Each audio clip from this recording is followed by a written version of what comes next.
Hey, what's up, guys? Another day, another dollar. Today's video topic is a little bit different. It's a little more serious. I feel like, I can maybe try and give some real, insight or takes on stuff. So today's topic, and from my perspective, is how to move on. A lot of people ask me this because it's like I give that joking advice about relationships and stuff, but a lot of people want some real ass shit about moving on from a relationship, and I would say that the hardest thing about moving on from a relationship, I feel like, and trust me, I've been through it, a lot of people have been through it throughout their lives, is that when you lose your girlfriend or your boyfriend and you break up with them, or they break up with you, it's not always about losing a girlfriend or boyfriend. It's about losing your best friend. The person that you spend the most time with, that you talk to the most. Because, you talk to your homies a lot.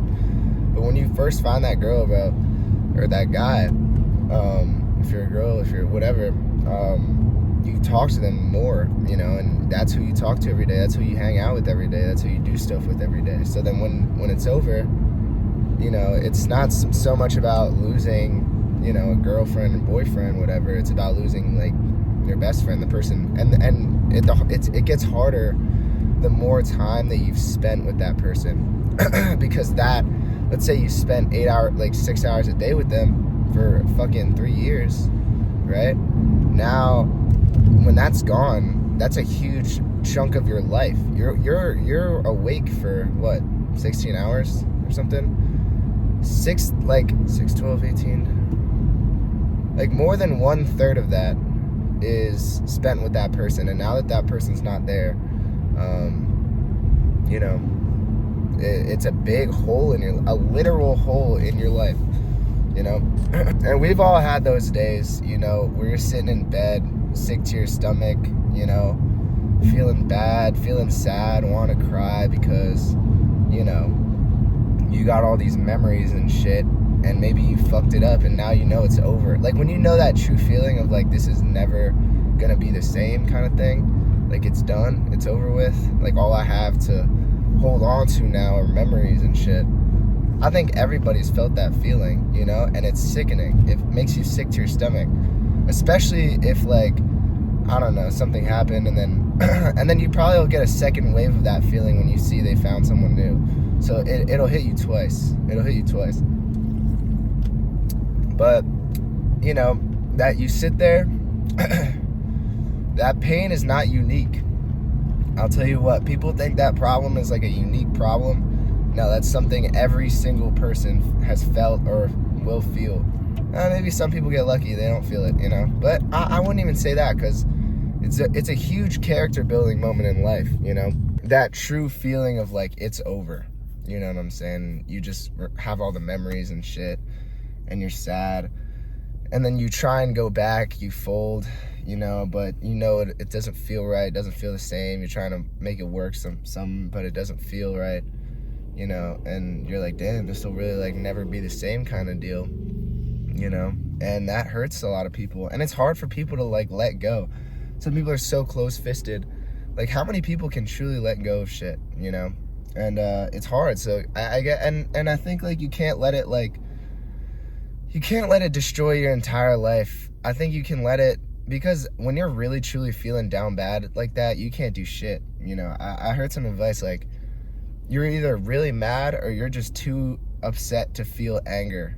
You know what I'm saying? Maybe you feel all these emotions, but you just feel the weakest, most vulnerable version of yourself. You know what I'm saying? You just you don't have energy for shit. You don't want to do shit. You don't want to get out of bed. You know what I'm saying? You don't want to do anything. You just want to sleep. All you want to do is fucking sleep, because when you're sleeping, you get to dream and you don't have to feel sad. You know what I'm saying? That's all you want to do, because you don't have any motivation to do shit. Right? But the healthiest thing you can do is push through that. And that's why so many people get in the gym, because the gym kind of helps with that a lot, because it puts your sadness and stuff into something that will help you improve yourself.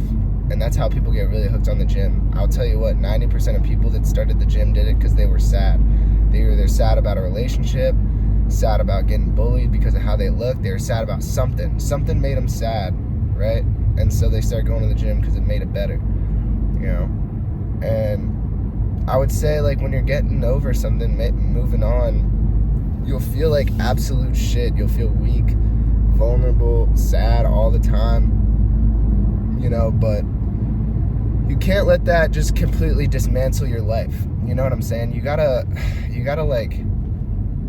get up, you know? You gotta just, no matter how much it sucks, how much you feel like just laying in bed and crying, you know, maybe you could cry a little bit, get your cry out, and then make some eggs, you know, make a healthy meal, you know, even if you don't want to, even as you're fucking, like, cracking the eggs, you're like, oh, fuck, man, I don't want to do this, god damn it. Like, you just do it anyway. And the more you do that, you know, and you go to the gym, you're like sitting in your car like, fuck, man, like, this is the last fucking thing that I want to do right now is get in this car and go to the gym. Like, I do not want to go to the fucking gym. Like, I don't want to do shit, man. I just want to sit around and be sad. Like, yeah, I mean, that's how it is. But if you just push through, if you just have some, you know, you're just like, fuck, like, all right. And then you do it, right? And then you feel a little bit ever so slightly better after you did it, you know? You're still sad, but you just feel like a little bit better. You know, maybe you make your bed. Maybe you're like, all right, I could have gotten McDonald's, but, you know, I made some chicken and rice, ground beef and rice. Feel a little bit better. Maybe you watch a movie that makes you laugh, you know? I would say if you're sad and you want to watch a movie that's going to make you laugh, make you feel a little bit better, Forgetting Sarah Marshall, great comedy, like, movie. It's really funny.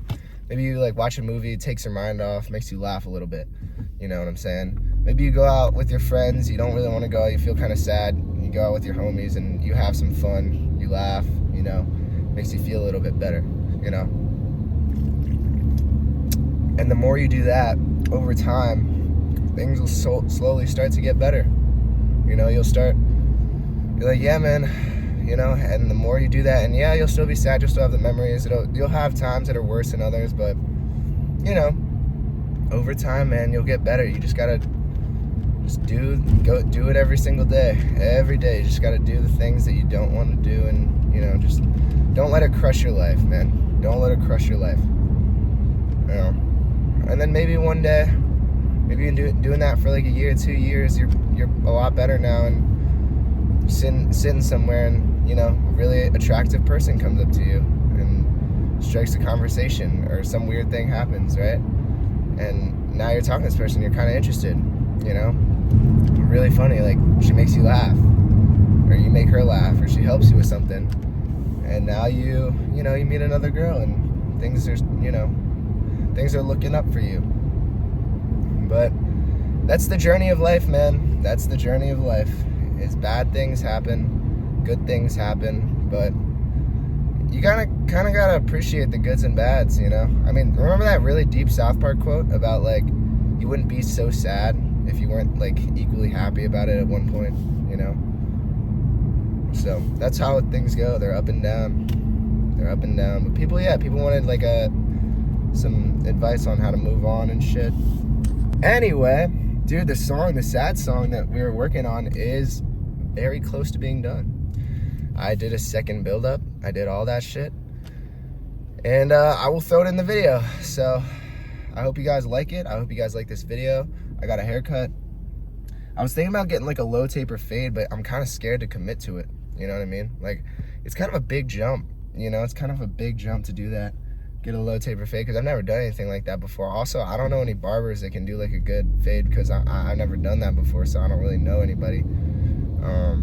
Maybe I can ask my friends or something, but yeah, maybe like that mullet kind of thing going on. I'm getting a tattoo sleeve in May on my right arm, and people would be like, no, don't do it. I'm doing it. I want it. So yeah, that's pretty much what's going down. Alrighty, I'll show you the song. I hope you guys are having a phenomenal day. Go to Horsemeet on YOUNGLA and Iron CRUE.